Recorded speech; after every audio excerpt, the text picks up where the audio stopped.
In today's video, we're going over the brand new, fully redesigned, fully hybrid Toyota RAV4 that Toyota just announced. I work for Toyota. I've worked for Toyota for a long time. I sell the cars. I sell Toyotas. So I'm pretty educated on this topic. I'm going to go over everything about this brand new Toyota RAV4 to see if it's worth it for you. And if you need some credentials, check out the sunglasses. Only people that work for Toyota have these sunglasses. We'll be going over 3 pros and 3 cons of this Toyota RAV4 redesigned 2026 model. Also, I'll be giving my opinion on this vehicle just to see if it's worth it for you to spend the money. You might be thinking, he works for Toyota, he's going to be very biased. No, watch the full video. I'm very objective. I'm going to give you just the facts, the things you need to know about this vehicle, the pros, the cons, the pretty, the ugly, because there's some ugly and there's some pretty. There's some good things and some bad things about this vehicle. So, without further ado, let's get into the first pro of this vehicle. First pro is pretty obvious, the style, the new redesign. I think they did a fantastic job redesigning this brand new RAV4. It looks good, it looks sporty, it looks futuristic, it's different, it's kind of in its own league of Toyota, which I really appreciate and I really like. Redesign on this vehicle is very versatile. There's different trim levels that will give you a different look. Maybe you want a sportier RAV4, you can get that trim level. Maybe you want a more modest family RAV4, you can get that trim level, but they all look great, which is the main point of this pro. The redesign looks good. Now, the first con is that it's only hybrid.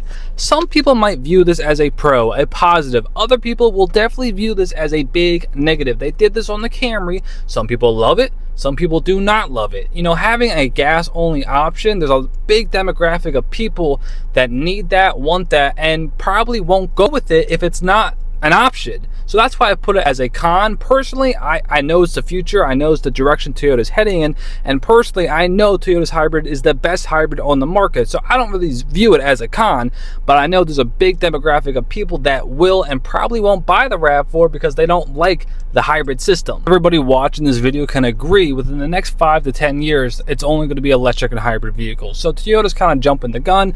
A lot of manufacturers are making more hybrids, but keep in mind, Toyota was the first to do hybrid, and like I said 2 seconds ago, I think they are the best to make the hybrid vehicle. So on to the next pro, great technology. The technology in this 26 redesigned RAV4 is phenomenal. It's simple, it has everything you need, and like I said, there's different trim levels. You can go with a more simple RAV4, not too many bells and whistles, but you're still getting great and up-to-date technology. Or you can go with the higher trim level and get every bell and whistle you could possibly imagine. It's great quality. It's Toyota. They use fantastic parts. The technology in these RAV4s are pretty much going to justify the price tag, in my opinion. Great technology, great look, great features, and options. Lower trim levels, middle trim levels, higher trim levels. You can pick as the customer to kind of see what you want and what you want to spend your money on. But the moral of the story, no matter what trim level you go with, you're getting great, up-to-date, solid technology from Toyota. I mean, to my next con, actually, it's going to be expensive compared to what's out there, compared to other manufacturers. This Toyota RAV4 is redesigned strictly hybrid vehicle will be pricey. I don't have an exact figure to give you right now, but I do know it's going to be more on the expensive end of the, you know, the Japanese SUV vehicles on the market today.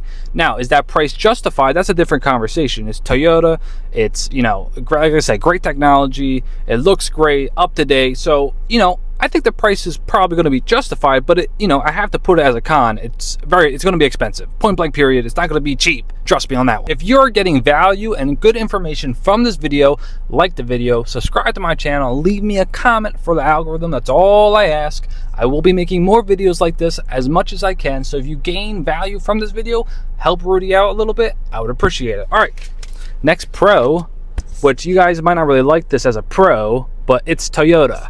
That's a pro. You're getting the reliability. You're getting the long-term longevity from this vehicle, the parts quality, the good engineers they use. I mean, you're getting a fantastic product from Toyota and Lexus. They make good cars. They do. They use good parts. They use the best engineers. They take their time with these cars, and you know, the resale value is there. So it being a Toyota is 100% a pro, and it's 100% a reason why you might go with the RAV4 versus a different manufacturer out there. You get what I'm saying? Unfortunately, these sunglasses have to go back on for this next con, which is availability. Like I said, I sell these cars. I'm here every day. I see this stuff go down every day, and availability on some Toyotas is not good. It's just not good. So that leads me to think, how is this new redesigned, fully hybrid Toyota RAV4, how's it going to be produced? Is there going to be plenty to give out to the people that want them? Because they will be a big demographic of people that have 2021, 2022 RAV4s that want the new redesigned RAV4. And, you know, another question, are you going to be able to get the color you want and the trim level you want? How long do you have to wait to get this vehicle?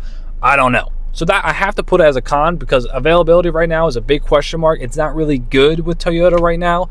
I think it's getting better, and I think there's a light at the end of the tunnel, but I do have to say availability on this RAV4 is probably going to be an issue. And if you want one in a certain color and a certain trim, you might have to wait, which is a con. Personal overall thoughts on the 2026 Toyota RAV4 redesigned fully hybrid. I think it's a big W from Toyota. I like it a lot more than the Crown Signia. I like it a lot more than the Corolla Cross. I'm a big fan of what they did. Like I said, I got training on this vehicle. I got to see this vehicle. I got to touch this vehicle. I got to drive this vehicle.